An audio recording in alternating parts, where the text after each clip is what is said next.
Welcome to the deep dive. Today, we're heading underground, virtually at least, to Ryusendo Cave in Iwate Prefecture, Japan. hmm This place is, well, pretty significant. It's one of Japan's top three limestone caves, and it's actually a national natural monument. And it's vast.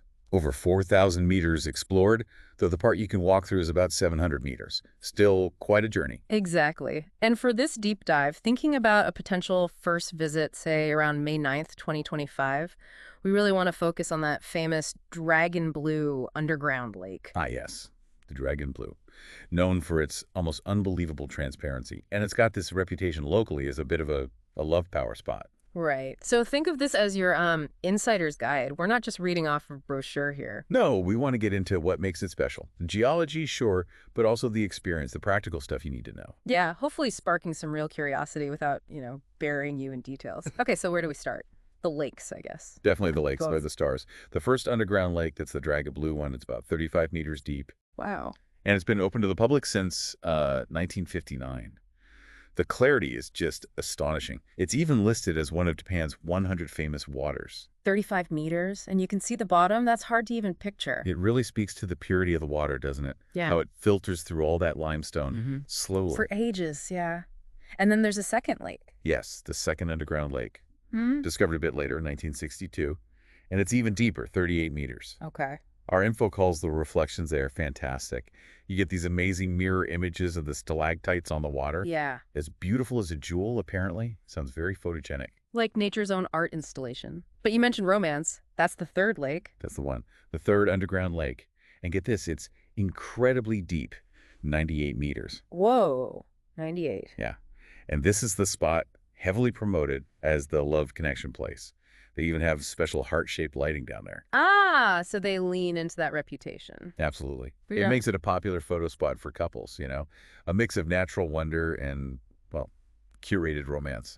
Interesting. And speaking of curated experiences, there's the Moon Palace too, right? Right, the Moon Palace. It's a section lit with, I think, 5 different colors of LEDs. Mm-hmm.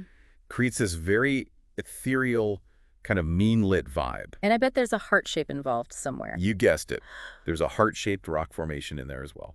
So it seems like they're really blending the natural cave features with these designated spots for atmosphere or meaning. Exactly. Yeah. It taps into both our awe for nature and maybe that desire for a special, memorable experience. They call it a power spot, too, which adds that spiritual layer for some visitors. Definitely. Now, for those who want to dig a bit deeper, literally and figuratively, there's the Science Museum. Oh, yeah, the Ryusen Science Museum. And the story behind it is pretty cool. It's actually another cave. Really? Yeah, discovered by accident in 1967. They were building a road, found this cave, and turned it into a science museum. That's resourceful. What kind of exhibits does it have? It covers quite a bit. Speleology, the study of caves themselves, geology, biology, even paleontology and archaeology. Wow, so you could find fossils or ancient artifacts. Potentially, yeah. It gives real academic insight into how these caves form and what lives or lived in them. It shows they're not just tourist spots, but valuable scientific sites. A good reminder. Now, we mentioned visiting in May, but I saw a note about winter being maybe even better. That's an interesting point. Apparently, the water clarity in the lakes peaks in winter, and you get fewer water droplets falling from the ceiling. Ah. Plus, the color shifts in the third underground lake are supposed to be particularly vivid then. Maybe something to do with water temperature affecting the light. Fascinating detail, worth keeping in mind for future trips, maybe. But okay, for this May 9th visit, practicalities, what's the first thing to know? Temperature. It's consistently cool inside, around 10 degrees Celsius all year round. So even on a hot May day, it'll feel chilly. Definitely. Especially near the lakes where the humidity is higher, it can feel even colder. So Yeah. rule number 1, bring a jacket. A hooded one might be good. You mentioned droplets. Yes, exactly. You might get dripped on. It's a cave after all. So some basic rain gear, or at least that hood, and maybe a small towel wouldn't go amiss. Okay, good tip. And shoes. Crucial. Comfortable, non-slip shoes are essential. Sneakers are fine. Light hiking shoes even better. No flip-flops or heels then. Absolutely not. There are stairs, potentially wet surfaces. You need good grip. They specifically advise caution for older visitors and families with small kids. Safety first. Right. It's still a natural cave environment, even if it's well managed. Precisely. Now, another really important thing. Check the weather before you go. Why is that? Does rain outside affect the inside? Can, significantly. Oh. Heavy rain can raise the water levels inside the cave. Sometimes they have to close temporarily for safety. Ah, okay, like that typhoon closure last August? Exactly. Happened in August 2024 with Typhoon number 5. So the key is to check their official website or their X feed. It's at Ryusendo Cave. And they update that daily. Seems so. That's your best bet for the absolute latest status on the day you plan to visit, May 9th. Definitely check it that morning. Got it. Website or X feed. What about accessibility inside? Health concerns. Good point. There are some narrow spots and quite a few steep stairs. So if you have mobility issues or certain health conditions, it might be challenging. So know your limits. Yes. The advice is don't push yourself. And if you're unsure, talk to the staff there. They can advise you. Okay. And photography. People will want pictures. Of course. But be aware, flash photography might be banned. Why is that? Bats. Likely to protect the bats, yes. Best to check the current rules with staff when you arrive. And it is dark in there. Right. So for those really nice shots of the lakes. A tripod could be your best friend if you're serious about getting clear photos in low light. Also, just generally, keeping noise down helps preserve the atmosphere and respect the environment. Makes sense. Any other quick notes? Pets. Rentals. Easy ones. No pets allowed inside.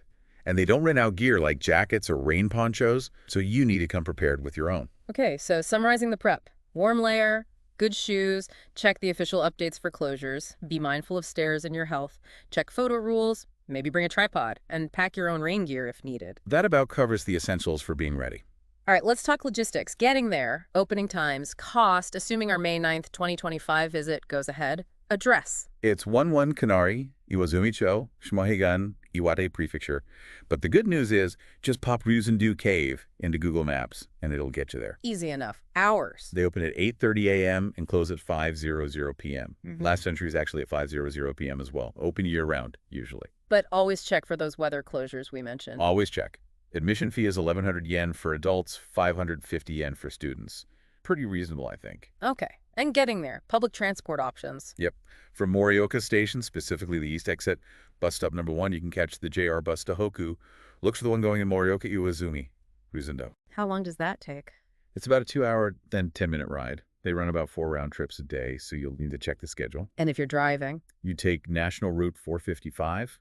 You can get onto it from the Morioka or Morioka Minami interchanges off the Tohoku Expressway.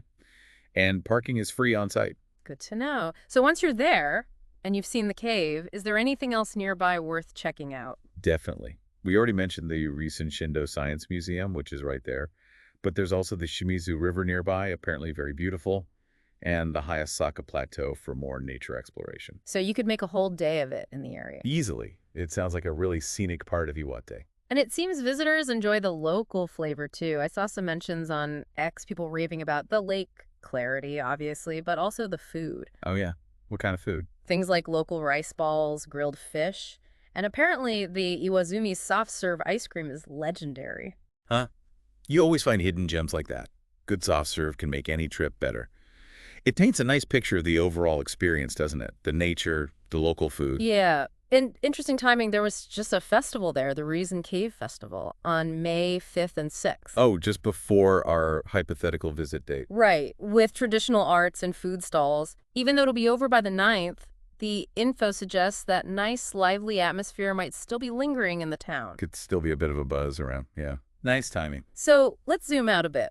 The science and history behind this place. It's Yeah. a limestone cave. What does that actually mean? How did it form? Okay, so fundamentally, limestone is a type of rock that can be slowly dissolved by slightly acidic water. Think rainwater picking up CO2 from the air and soil. Okay. Over immense periods of time, millennia upon millennia, this slightly acidic groundwater seeps through cracks in the limestone, slowly dissolving the rock and carving out passages and chambers. Like water sculpting rock, just incredibly slowly. Exactly. And then, as the water drips through the ceilings of these newly formed voids, it leaves behind tiny mineral deposits. Calcium carbonate, mostly. Ah, and that's how we get the stalactites and stalagmites. Precisely. Stalactites hang tight to the ceiling, stalagmites grow up from the ground, and if they meet, they form a column or pillar. These are called travertine formations. And this takes how long? Tens of thousands of years, maybe longer. Each drip adds an infinitesimal layer. It's mind-boggling geological time. Truly is. And the cave isn't just rock and water, right? There's life in there. Bats. Yes, it's a really important habitat for bats. Our sources list 5 different species living in Ryusendo. Things like the greater horseshoe bat, lesser horseshoe bat, some long-eared bats. And they're protected. Highly protected. They're actually designated as natural monuments themselves. It underscores how ecologically significant the cave environment is. So observing them quietly is key. Absolutely. Respect their home. They're a vital part of that ecosystem. And the water itself, besides being clear, is special too. Extremely. We mentioned its purity. It's actually used as the local drinking water supply for Iwaizumi Town. Wow, straight from the cave. Essentially, yeah. And they even bottle and sell it as Ryusendo mineral water. It's known for being rich in minerals, apparently quite healthy. A testament to how clean that underground environment must be. Definitely, after filtering through all that rock for so long. Okay, let's walk through a visit mentally. You get your ticket, head in, staff give you a quick safety briefing. Right, and the first thing you'll notice is that cool air, maybe a bit damp, especially as you get closer to the water. The path is lit, but watch your step. And then, the first big reveal. The first underground lake. Dragon blue, you'll see that incredible sparkling blue water. There are safety fences, of course, so you can look down into it safely. Then you walk deeper in, seeing all those different stalactite shapes. Exactly. All sorts of weird and wonderful formations that took millennia to grow. Then you reach the Moon Palace section. With the colorful lights. Yeah, creating that really unique, almost surreal atmosphere. It's meant to feel otherworldly. And the grand finale, sort of, is the deepest part. The third underground lake, Yeah. the deepest point you can access. You really get a sense of scale there, looking down into that 98-meter depth. Amazing clarity. And that's where the heart-shaped light is for the photo op. That's the spot. Perfect place for that commemorative picture. And the route is one way. Yeah, it's designed for a smooth flow of visitors. You follow the path through, and eventually you emerge back outside. And there's a shop and rest area at the exit. Correct. You can grab souvenirs, maybe that famous soft-serve ice cream, or have a proper meal. Debrief from the underground adventure. Sounds like a well-thought-out experience. Which brings us to the final, but really important point, protecting this place. Absolutely crucial. Ryusendo is a natural treasure. It's fragile. So the basic rules are? Pretty simple, but vital. Don't touch the formations. Even oils from your skin can damage them over time. Right. No touching. Pack out everything you pack in. No littering whatsoever. And keep the noise down. No shouting, no running. Respect the quiet, natural atmosphere. It's about being a good guest, really, ensuring it stays beautiful for everyone else, for generations to come. Exactly. It's a shared responsibility when we visit places like this. So, wrapping things up, Ryusendo Cave clearly sounds like an amazing destination. Those lakes, the formations, it's easy to see why it's famous. Truly world-class. And hopefully, with the tips we've discussed, the right clothing, checking updates, being mindful of the environment your first visit on May 9th, 2025, will be fantastic. It seems totally achievable to have a safe and memorable trip with just a bit of planning using this latest info. Definitely. And maybe here's a final thought to leave you with. When you stand there, looking at formations that took maybe 50,000 years to grow, or considering the unique life like those bats, what does that make you think about our role? Our responsibility when we step into these incredibly ancient, fragile, natural wonders? It certainly puts things in perspective, doesn't it? Maybe it inspires a little digging into just how long geological time is or how these hidden ecosystems work.